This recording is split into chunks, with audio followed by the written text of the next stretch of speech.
حضرت سیدہ زینب نے سارے جنازے دیکھے، بھتیجوں کو، بھانجوں کو، سب کو شہید ہوتے دیکھا۔ عورتیں ڈرتی میت کو ہاتھ نہیں لگاتی، چیختی ہیں بیبیاں، لیکن حضرت جناب زینب نے پتہ کیا دیکھا تھا؟ وہ سننا ذرا۔ امام حسین کی لاش مبارک کربلا میں پڑی تھی اور امام حسین کا سر کاٹ کے نیزے پہ چڑھایا گیا تھا، اور وہ بیبیوں کے سامنے خالی سر چڑھ رہا تھا، اور سینکڑوں میل کا سفر کر کے دمشق کے بازاروں سے گزرتا وہ سر گیا۔ آج میں سر کی بات نہیں کرتا، سر کی، آپ مرد ہیں، جوان ہیں سارے، یہاں کسی کا کٹا ہوا ہاتھ پھینک دیا جائے نا، ہاتھ تو لوگ چیخے مار کے دوڑ جائیں گے، بلکہ ہاتھ تو دور رہا، کسی کی انگلی کاٹ کے یہاں پھینکی جائے تو لوگ چیخے مار کے مرد دوڑ جائیں گے، لیکن کٹا ہوا سر دیکھا، لاشیں دیکھے۔ یزید کا دربار آیا، بی بی صاحبہ کو نا ایسے عورتوں نے اپنے حالے میں لیا ہے، سیدہ زینب وہاں بیٹھ گئی، تو جب بولا نا یزید دربار میں، کہنے لگا کہ دیکھو اللہ نے عزت والوں کو عزت دی،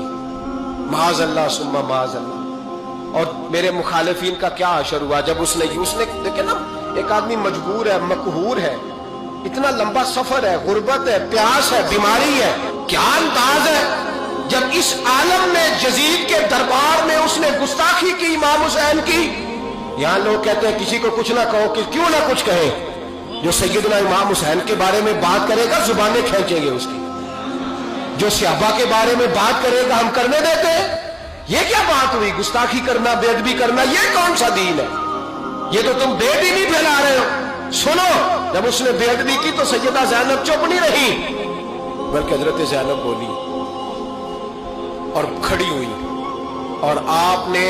تلاوت کی قرآن مجید کی، اور آیتیں پڑھی، کہنے لگی وَتُعِزُّ مَن تَشَاءُ وَتُذِلُّ مَن تَشَاءُ بِیَدِکَ الْخَیْرُ، اور آپ فرمانے لگی یزید تو کہتا ہے تیرے مخالفین پسپا ہو گئے، تجھے عزت ملی؟ آپ فرمانے لگے یہ تیرا دربار ہے نا، یہ تیرا سجا ہوا ہے نا، تیرا اس وقت ڈنڈا چلتا ہے نا؟ فرمانے لگی چند سال ٹھہر جا، تیرے اوپر لوگ لعنتیں برسائیں گے، اور فرمایا جب جمعے پڑھے جائیں گے تو لوگ میرے حسین کے نام کے خطبے پڑھیں گے۔ فرمایا آج یہ تیرا دربار ہے نا۔ حضرت نعمان بن بشیر صحابی رسول تھے، وہ کہتے ہیں میرے قریب ایک نابینا صحابی بیٹھا تھا، سنو حوالہ میں دکھاؤں گا، کہنے لگے میرے قریب اس وقت یزید کے دربار میں ایک نابینا صحابی بیٹھے تھے، جب بی بی زینب نے یہ بات کی نا تو وہ نابینا صحابی میرا ہاتھ پکڑ کے کہنے لگے نعمان علی آ گئے، یہ تو علی کی آواز ہے، علی آ گئے،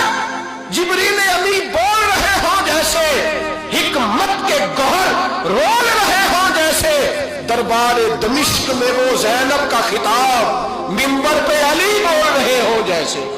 کہنے لگے علی آ گئے، علی، یہ تو علی کی آواز ہے۔ جناب نعمان بن بشیر کہنے لگے نہیں، علی جب بولتے تھے تو بڑا رنگ ہوتا تھا، ابھی تو زینب کھل کے بول ہی نہیں رہی،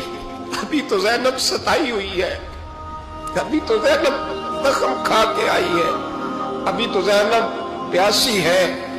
کاش زینب تر و تازہ ہوتی